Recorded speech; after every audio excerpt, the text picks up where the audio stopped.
today, just today's workout? Today's workout, I thought the offense got up a little bit early, and then we made a nice comeback. The guys kind of huddled themselves together and got the energy up, and then we started flying around, and we finished practice really, really strong, and I think we're moving in the right direction. Coach, what was it like? What's it been like having Coach DeWayne back on the field? Yeah, it's great. Anytime he gets to be back out there with us, kind of brings a smile to my face, and I know the kids really enjoy it too, and they love seeing him out there.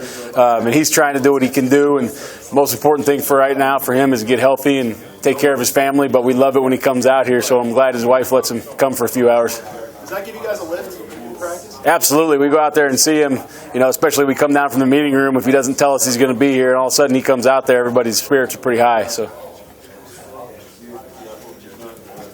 Erik, what do you recall from your second spring at UCF when you guys were about to take off? What were some signs then that you saw that good things were coming, and how does that compare with what you've seen here this spring? Yeah, some of the same things. I mean, it's just, even talking to some of the parents down there today, they noticed it, too. It's faster paced, it's cleaner. The guys know how to practice. They know how to transition from drill to drill. We almost don't have to tell them. I don't know how to put this, the stamina maybe is better. It was hard first for these kids to get through practice the way we wanted them to, the tempo that we wanted, the individual transition to 7-on, transition to team, and let's go, go, go. And this year they're easily doing it. So I think the strength and conditioning has a huge part in that with Coach Duval, and also just being in the second year used to it, your body's used to it, your mind's used to it. So I think the tempo of practice is the most impressive thing right now. What's impressed you by your defensive line early on? Defensive line early on, I think Coach Tui's done a great job with those guys. It's a deep group right now.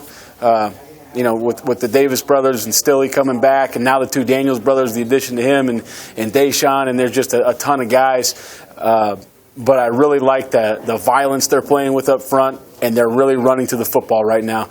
Same thing with those guys, right? Like they're getting used to, last year it was getting used to the calls, the different fronts. What mode am I in? Am I in 2-gap? Am I in 1-gap? Am I penetrating up the field? Am I trying to build a wall? Is it time to rush the passer by the call? What is the call telling me to do? And those guys are kind of in and out with ease right now with another year in the system, so they've been pretty impressive so far. Coach, when it comes to Darian specifically, what do you think he's brought to the line that maybe wasn't present last year?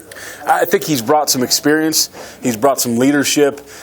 He's not afraid to speak his mind, and he does it in a proper manner. He's not trying to be the guy that comes in here and I'm going to run this team right away. But those guys, by the way that he works in the offseason, by the way that he drills, by the way he runs to the ball in practice, those guys are naturally starting to listen and follow along with him. So I think another leadership piece and another experienced guy has been huge for him. Is there any one or two things that really just stood out early in spring ball from your unit that maybe you didn't even expect? Probably the I don't know if it's not expecting, but probably the speed to the football, getting guys to the football, and then creating some turnovers early that we hadn't created last year. The DBs are doing a good job of getting some interceptions, doing a good job of getting the ball out, and the guys are doing a really good job rushing the passer right now too. So I don't know if it's unexpected, but those are very pleasant things to see right away. Back to Darian, is his presence, have you noticed, is it helping Daniel? Oh yeah, absolutely. I mean, not only now do you have another guy, he's helping everybody, but when it's your brother and you're around him a lot and you can kind of see, hey, this guy's a pretty good player and he's done it before, maybe I really should start doing it like that, I think that's a huge factor for him. What does developing that defensive line help you in your defensive schemes? How much, if you can establish that defensive line, I guess, early on, how does that help you in your defensive schemes? Yeah, well, I think the game is won up front on both sides of the football. When that defensive line knocks people in the backfield and that ball's got to spit around, it's a lot easier for those linebackers to stay clean and make tackles.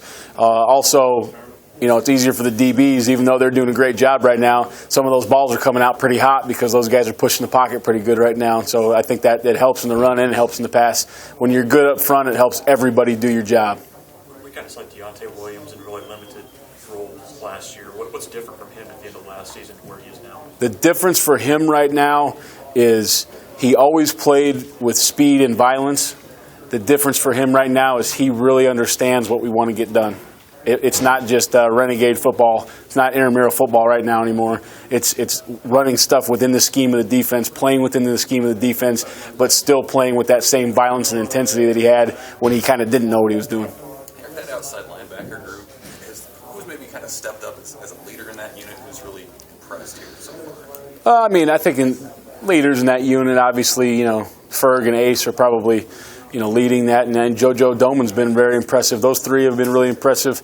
You got Breon Dixon can do some things. He's got a good skill set, and Garrett Nelson, young guys come along pretty good. All those guys are playing really good. We moved Ryan Schomer out to that position, and he's given us some things that some of the, JoJo and Breon are better space guys, and off the edge, he can set the edge and bang around on people. So I think that group as a whole has got some interesting pieces right now. We just need to kind of bring everybody's deficiencies up. You mentioned getting after the passer better. Is that a lot of that coming from that outside backer? They're rushing the passer a lot better, and they're kind of understanding pass rush. I think last year it was kind of let's try to line up and let's try to run fast around somebody, and that's not pass rush unless you're one of those guys that can't get touched. So I think they understand right now what they need to get done, what the offensive line is presenting them with, what their width has to do with the set of the tackle, all those type of things. I think they're starting to click a little bit, so they're able to rush the passer a little better. Anything else? Last one. JoJo, where is he being used primarily? Well, right now, I've been playing him all over. In base, he's been playing a real outside linebacker. He's been playing some nickel. He hasn't been playing as much safety. But JoJo is a really talented young guy, and he could play a lot of positions, and he needs to get on the football field for us. So I've got to cross-train him a little bit because, I've never wanted to say, well, he's going to be the second best but he's one of the best 11, so let's keep him on the bench. So let's train him at a bunch of different jobs, and let's see who else rises to the occasion, and we can move him around. I feel confident that he knows what he's doing. He's got a big skill set. Thank you. All right. Thanks.